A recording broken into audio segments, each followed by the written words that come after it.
Finalizando então aí o processo de fixação biológica de nitrogênio, vamos verificar se realmente houve o processo de nodulação.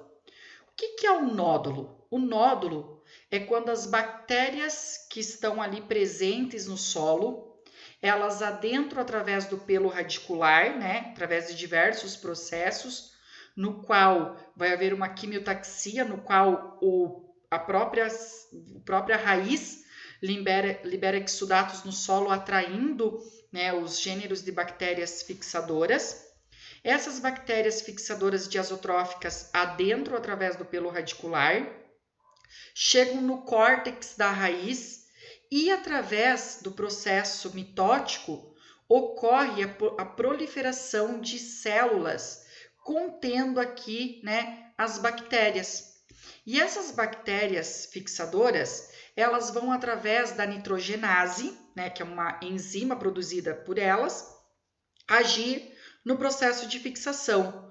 Quando que nós conseguimos observar que a fixação foi eficiente?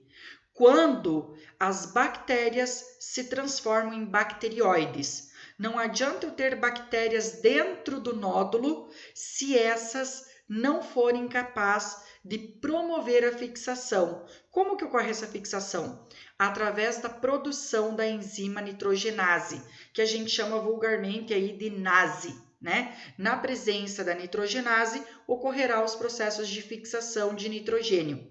E aí, eu tenho que ver a viabilidade desses nódulos, né? Então, qual que é a forma dos nódulos? Geralmente, elas podem ser de acordo com a variedade vegetal e de acordo com o gênero, a espécie de fixadora, da forma esférica, cilíndrica, multilobada ou coraloide, mas geralmente ela é da forma cilíndrica, né? Ou esférica, os nódulos que estão aqui presentes nas raízes. Então, a gente pode observar aqui ó, nas imagens a presença dos nódulos, né?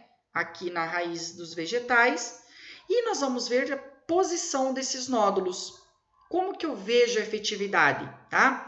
Na raiz principal ou no colo, o que é colo? A região de transição entre a raiz e o caule. Então, no colo, né, a grande quantidade de nódulos ali presente, ou na raiz principal, eu consigo observar que houve uma nodulação eficiente, certo?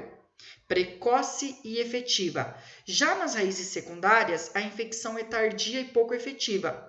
Não significa que, eu tenho nódulos na raiz secundária, então não está tendo fixação. Está, só que ela é pouco efetiva de acordo com em comparação com a fixação realizada pelos nódulos presentes na raiz principal ou no colo, certo? E aí alguns critérios vão ter que ser averiguados, dentre eles o porte e coloração das plantas, né? Plantas bem desenvolvidas, verdes e não cloróticas, certo? Não tendo aí o aspecto amarelado. Tamanho dos nódulos sendo grandes, tá? Então, a gente consegue comparar aí um com o outro, observando a prevalência de nódulos grandes, localizados na raiz principal e colo, como comentado anteriormente. Critério pertinente e importante. Tiro lá a planta do solo e verifico 10 a 30 nódulos por planta, já num estágio de desenvolvimento ali a partir do R1, R2, tá? E principalmente, se você cortar com canivete, com estilete o nódulo, você observar a coloração interna avermelhada ou um rosa intenso. Por quê? Aqui nessa imagem, eu tenho uma imagem de microscópio, tá? Foi cortado o nódulo e levado ao microscópio. Aqui não, aqui é olho nu, ó. Observem o tamanho do nódulo e a coloração dele, certo? Em algumas situações, a gente consegue até ver a coloração já externamente, que ele está levemente rosado e internamente vermelho. Por quê? A presença da leg-hemoglobina, que captura oxigênio para a respiração da bactéria, do bacterióide, que vai realizar o processo de fixação. Por isso, os nódulos viáveis e que estão realizando realmente a fixação, você consegue ver através desse mecanismo. 10 a 30 nódulos por planta, certo? Vai ter que ter aí uma condição da coloração interna avermelhada ou rosa forte, e as plantas, né, a coloração específica verde com alto índice de clorofila, né, e esses nódulos aí presentes na raiz principal ou no colo, né? Assim eu tenho a viabilidade da nodulação. Por quê? Muitas vezes nós inoculamos, tratamos a semente, né, na nossa variedade vegetal com o inóculo da bactéria fixadora. No entanto, não há sinergia, não há simbiose entre aquele inóculo e a semente, ou os fatores do ambiente e do solo não foram significativos para que houvesse essa simbiose, e isso tudo acaba o quê? Trazendo consequências para o processo de fixação. E aí, para finalizar, pessoal, tá? Eu trago aqui os processos de inoculação e coinoculação. Trago especialmente aqui, ó, o Bradyrhizóbio e azospirilo, tá? Nós podemos, as maiores práticas de inoculação tratam deles individualmente. Quando você trata cada um desses gêneros de forma individual, eu estou inoculando ou com Bradyrhizóbio ou azospirilo. No entanto, eu posso trazer a técnica de coinoculação. O que é a coinoculação? Quando eu coloco as duas espécies, os dois gêneros, concomitantemente no tratamento da semente. Bradyrhizóbio mais azospirilo juntos, né, de acordo com as normas técnicas de inoculação daquele produto, né, na variedade vegetal. Altos rendimentos eu posso obter através dessa técnica. Sustentabilidade, uma vez que eu diminui aí o fornecimento de fertilizantes nitrogenados para o solo, né? E aí eu vou ter uma questão aqui tanto da sustentabilidade agrícola, econômica e ambiental. Trago aqui para ilustrar para vocês alguns resultados de trabalhos realizados sobre minha orientação, né? A nível de graduação na engenharia agronômica, quando nós colocamos aqui numa certa variedade de soja, tá? Os inoculantes Bradyrhizóbio individualmente, né? Então, 2 ml aí por quilograma. O azospirilo, né? 2 ml por quilograma de semente. E a técnica de coinoculação, Bradyrhizóbio mais azospirilo. Foi avaliado aí, né? A massa seca da raiz, massa seca da parte aérea, né, o número de trifólios na soja, né, o diâmetro do caule, número de nódulos e altura da planta. O que a gente observa? O tratamento 4, que é justamente a coinoculação desses dois gêneros aqui de micro-organismo, Bradyrhizóbio e azospirilo, certo? Foi o de maior eficiência na fixação de nitrogênio. Isso significa o quê? Que essa espécie mais essa espécie tiveram uma sinergia significativa, contribuindo para incrementos de nitrogênio no solo por fixação. Só que tem que ter o cuidado, nem sempre a técnica de coinoculação vai ser mais eficiente de repente que uma inoculação, que o micro-organismo de forma isolada. Eu tenho que testar, tenho que experimentar, tenho que fazer justamente esses trabalhos de acordo com as novas variedades que vão surgindo no mercado, para que eu possa observar se a sinergia entre as duas espécies é eficiente.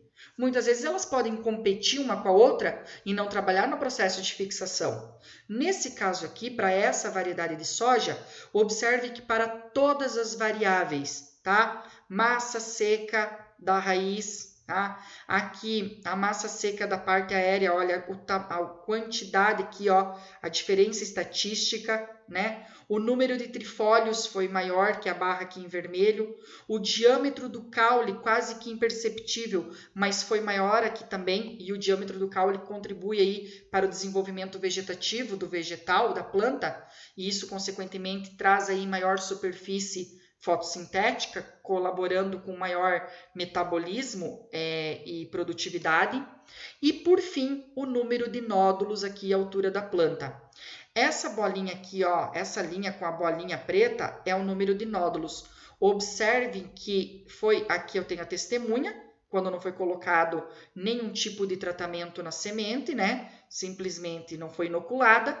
Aqui eu vejo um aumento significativo com o uso de Bradyrhizobium, posteriormente de Azospirillum e, por fim, aqui, né, de o uso concomitante dos 2 micro-organismos. Para nós observarmos, gente, que não é apenas o Rhizóbio. Nós temos, assim, meio que por um paradigma que é o Rhizobium, que é o gênero de bactéria fixadora.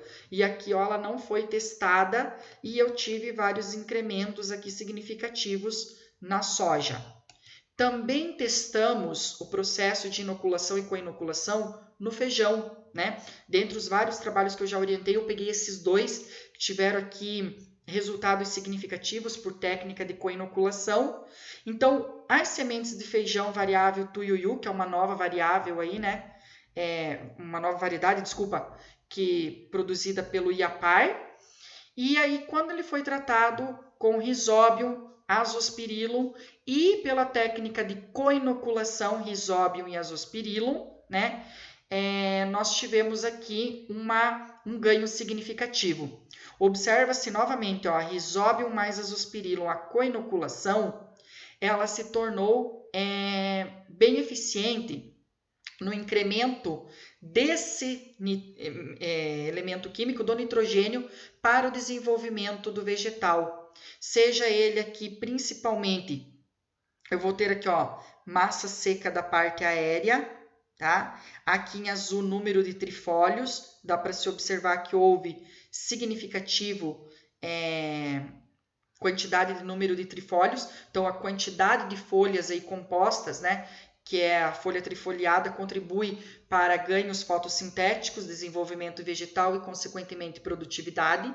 E aqui eu tenho o número de nódulos, que é essa linha roxa aqui, ó, tá? Então, observe que houve um aumento significativo. Novamente, o Azospirillum, ó, bactéria fixadora e promotora de crescimento, mostrou-se mais eficaz, inclusive, que o Rhizobium, certo? E a técnica de co-inoculação se mostrou altamente eficaz aqui. Então, pessoal, as técnicas de inoculação e co-inoculação, que é o tratamento da semente, embora aqui demonstrado por esses 2 trabalhos ser eficiente, elas sempre devem ser testadas, inclusive monitoradas. Por quê? Porque os fatores extrínsecos da produtividade, os fatores, por exemplo, do solo, do pH, da umidade e das intempéries climáticas, podem acabar influenciando nos processos de fixação, né? Na microbiota, nesses micro-organismos, seja de forma isolada, por inoculação, ou concomitantemente por co-inoculação.